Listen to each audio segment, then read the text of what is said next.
Ladies and gentlemen, please welcome Senior National Sales Director Emeritus, Sue Kirkpatrick.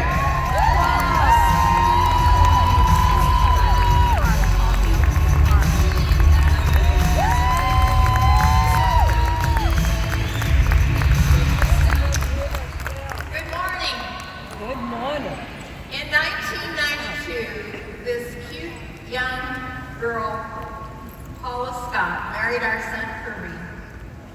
And we have been so excited to be here experiencing the Ruby Seminar with you, along with Paula's parents, Joyce and Paul Scott. Kirk and I are so privileged to be here.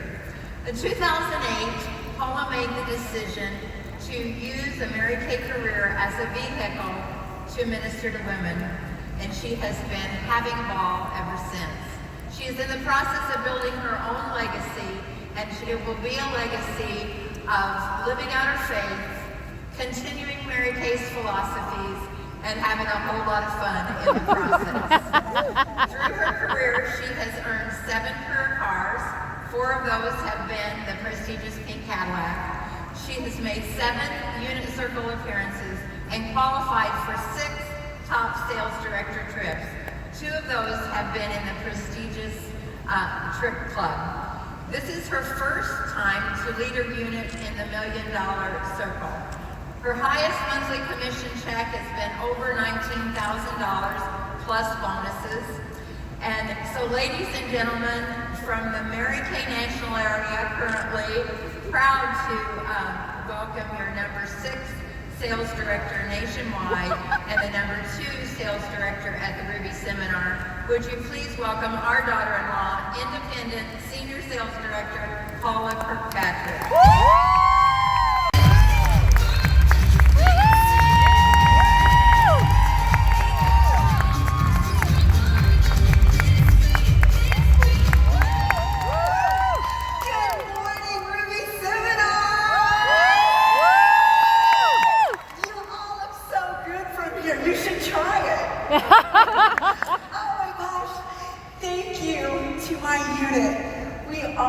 The revolution.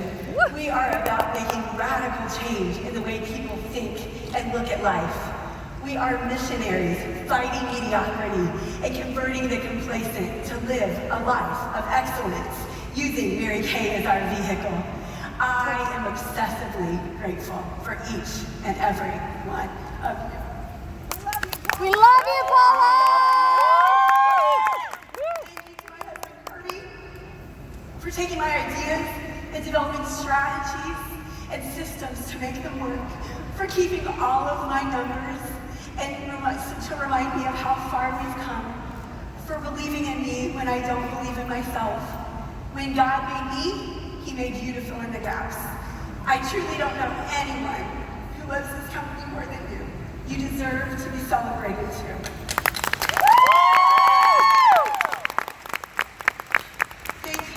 My prayer sisters.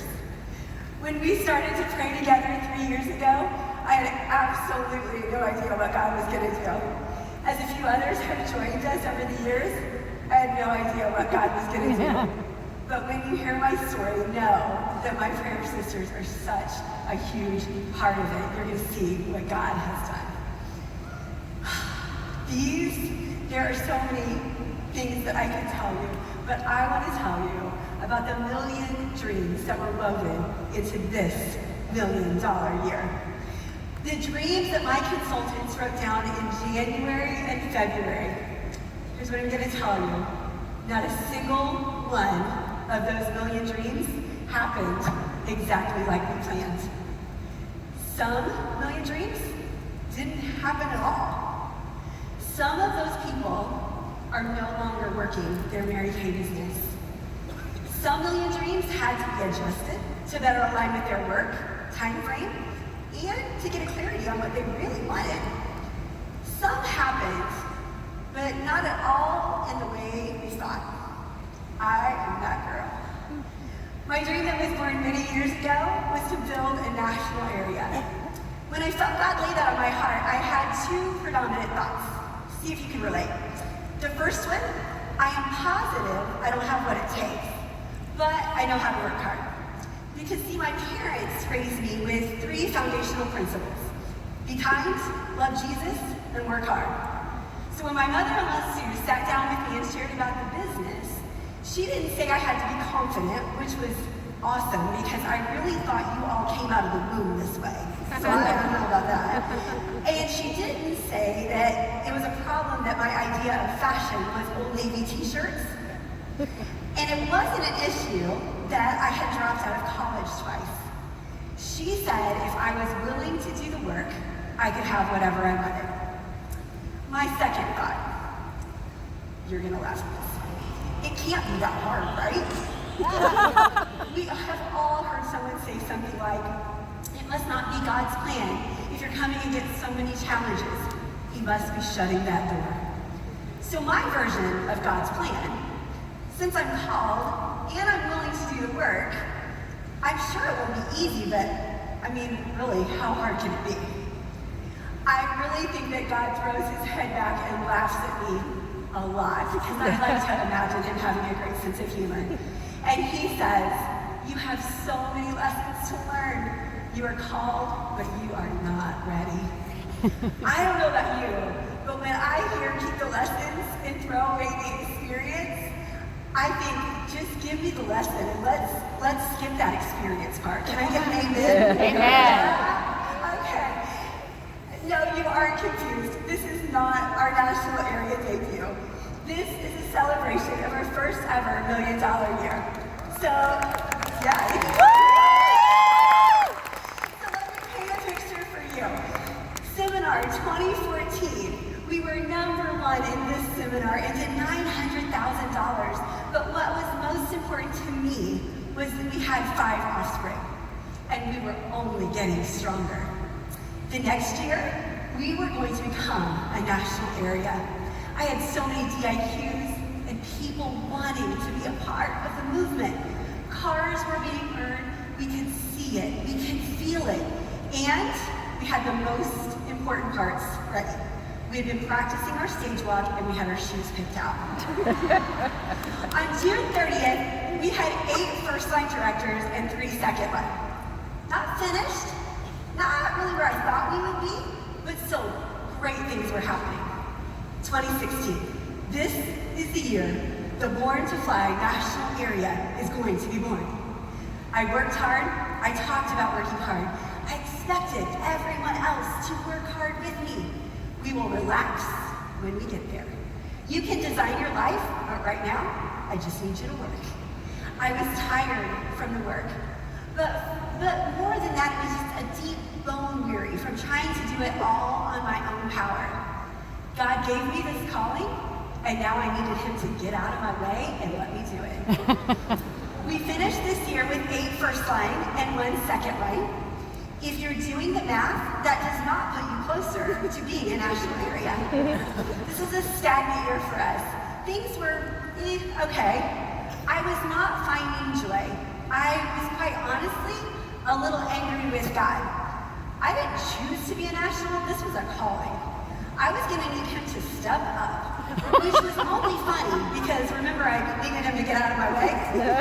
I was working as hard as I possibly could work, and it still wasn't happening. 2017, I was burnt out. If this is what building a national area was, I was pretty sure I didn't have it in me. I started losing directors. They needed a powerful leader, and I was pretty sure I was not that girl. I was losing my confidence and questioning myself as a leader. I was talking to anyone and everyone to find out how I could fix this. And then, my mom got diagnosed with stomach cancer. We did the smart thing, and we Googled it. Look at your friend next to you and say, don't Google it. Don't Google it. Don't Google it. It's always a bad idea. If we believed Google, the best resource for all of life's questions, her prognosis was not good at all. And while this was hard, it was the perfect distraction from what wasn't working in my business. No one can argue with my mom has terminal cancer. She's here, by the way, and you will definitely. She's been living with stomach cancer for 2.5 years. She's terminal, but so are you and so am I. She forgets she's sick, so whatever you do not look shocked at how good she looks if you see her. If you tell her she looks great, she will tell you it's her Mary Kay. You know that saying, God will give you more than you can handle? Here's the thing about that. It's not biblical. God will give you more than you can handle on your own, because then you need to lean on Him. Amen. Later that same year, our daughter Kayla left an abusive marriage, and we started an excruciating path to get her and her daughter safe and out. And did I mention I was losing at a director's at a pace that can only be described as freaky fast? Last seminar year started out with much the same, but I wasn't the same. I was ready. I was ready to tackle my million dream on the road to building the Born to Fly national area. But first, we had to get a little perspective. Where we were. This is our reality check. Our daughter Kayla's divorce and custody battle was, and still is, somewhat ugly. We would have to show up in court on a day's notice and be there for her and her daughter Emery. They lived 3 hours from us. It was hard to have any kind of consistency in any area because I was only working when I could and not leading my unit well. Belief was low, activity was low, engagement was low, and all of that meant confidence was low. And vision and dreams were non-existent. This was not one of those do something awesome for the next 90 days kind of quick fix situation. So where we were going, I had to be crystal clear and committed no matter what happened, especially at the beginning of this seminar year. The clarity of my dream, finished million on the way to building a national area. Yes, still. Was my foundation strong? What did I actually have left? Even when you have a large unit, you can look around and have a party of one. We can't get those walls up until our foundation was structurally sound. So what did I have? I had me, the one who was called, the one who God made to do this. The other thing I absolutely had, my leaders, who had stepped down but not stepped away. They are my remnant, and I knew I could count on them, not for anything big yet, but it would come. Now the how. I had to be willing to paint the vision and the dream over and over and over again, even when I was positive no one was getting it or cared. And not the big vision I have, but the vision of what this business could do for each of them individually. How we make money for our families. Yes, we make money to pay bills. How we can have options and community. I had to trust that God was working behind the scenes. I had to own that consistency in all areas of my life builds trust in all areas, and it would take time. I could not bulldoze through to make things happen faster. I could not just work harder personally if I wanted to not just lead people, but build leaders. I had to be willing to throw my heart over the line again and again. I had to not just talk the lifestyle, but live the lifestyle. I needed to work from an abundance mentality rather than a scarcity mentality. I had to be confident in my skills and how God had made me. I had to quit going to others when I had a challenge, but go to the one who made me, and then prayerfully ask for help when I needed it from specific people, not the masses. Million Dreams this year was about the Revolution Unit. Our dreams were tied to each other, the ones we hit and the ones we missed. Melody was one of my sales directors. The same day our daughter, Kayla, got out of her abusive home, I got a call from Mel. She said, I have a substance abuse problem and I just lost my job as a pharmacist for misusing them. Her million dream was to earn the cruise.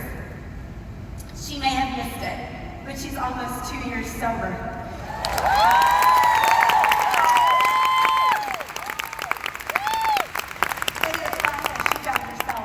She loves who she is and who she's becoming. Laura Densler has 4 children she fostered then adopted and parents as a single mom. Her million dream was to, yeah, you can plug her. Her million dream back to the court of sales and earn her red jacket. You saw her pick up her first Mary Kay diamond ring on the stage last night. And you saw her as a brand new red jacket. Jody Graff was the sales director for years and built a powerhouse customer base. She retired from leadership a couple of years ago.